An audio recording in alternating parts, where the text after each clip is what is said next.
Hi, my name is Lafaya Mitchell, and I'm a licensed marriage and family therapist, and I've been working with children who are hypersensitive for over 20 years.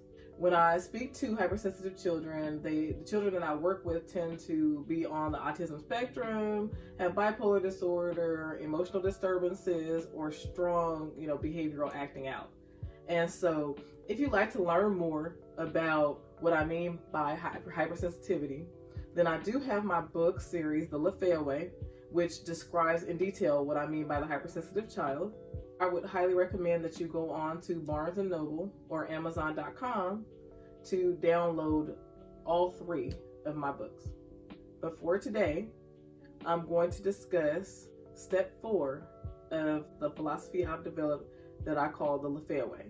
Now, I have discussed steps 1 through 3 in previous videos. So if you'd like to take a look at those before you listen to this video, I would highly recommend that you do so.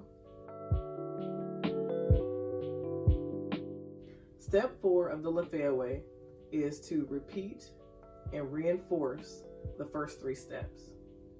Now, I know that this may seem like, oh my goodness, okay, we would know to repeat the first 3 steps over and over again. But the reason that I want to give some time to this particular idea, repeat and reinforce, is because even though people may know that it's important to repeat something, especially when they're having success with it, oftentimes they just tend to, especially in emotional circumstances, they just tend to forget. They may have tried it the Lafaya way last time and it worked wondrously, okay? But I have it happen all of the time with the people that I see. They try it that way one time, they come in the next week and tell me about a circumstance that's very similar. They have gone back to doing it the old way without the understanding, without the calmness, internal calmness, and without some of the steps that we've talked about before. The reason I put the repeat in there is because I want you to remember, if you have success one time and then there's another situation where you're not having much success, I just want that thought to come back to you. Did I really repeat the steps the way I did last time when I was successful? And be fully acknowledging of if you missed a step. It's okay. You're human. You're going to miss things sometimes. With step 4, I add repeat in there for that very reason. Because if you forget, then just remind yourself, oh yes, I missed this piece. And then move forward in all the steps the next time. That's all. Or if you feel like you made a couple or a few mistakes, then go to your child and say, you know what? Last time I did it this way. This time I kind of lost sight of it. I really apologize that we had a bad interaction. Let's start over. Kids will appreciate that because it shows forgiveness, and it shows them how to be forgiving. It shows that there's room to make mistakes and that none of us are perfect here.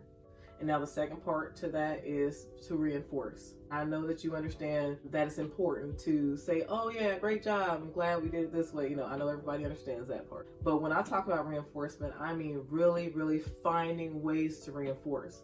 So we're not looking for these grand changes to happen all in one little session, one little time that we talk with our child. What we're looking for is small step changes. We're looking to see that the tiniest little thing changed, and not just for the child, but for you. And that's another big piece of it.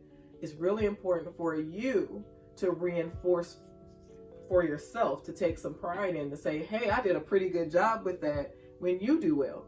So reinforce things like, if before the child would melt down for an hour and a half, and this time they only had the meltdown for an hour, that's a small step improvement, because we have now moved from an hour and a half to an hour now. Sometimes you gotta really grab at it. If you were accustomed to yelling before and your volume was usually at a 10 and this time it was more, you were able to dial it down to a 5 even. It wasn't the prettiest, but it was definitely better than what you've been before. Think about that, reinforce that. And then if you don't like that that's where you are, then talk about the next time I'm going to work on bringing it down even further, but I'm really proud of myself for being here. What that does for you and for them is it sets you up to have a different foundation to work from.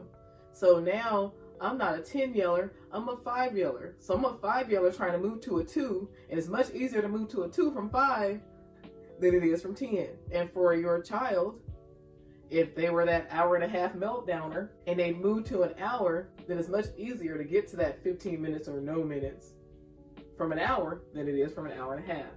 So it's really, really important to, as you see some of these small step changes, to grab a hold of those. If you repeat and reinforce, you will also find that the child will be quicker to complying and that they'll improve in incremental steps, and so will you. Oh, well, that's the gist of step 4. I'm really glad that you joined me today, and I hope that you continue to tune in. If you haven't yet already done it, please subscribe. And until next time, stay you and stay true.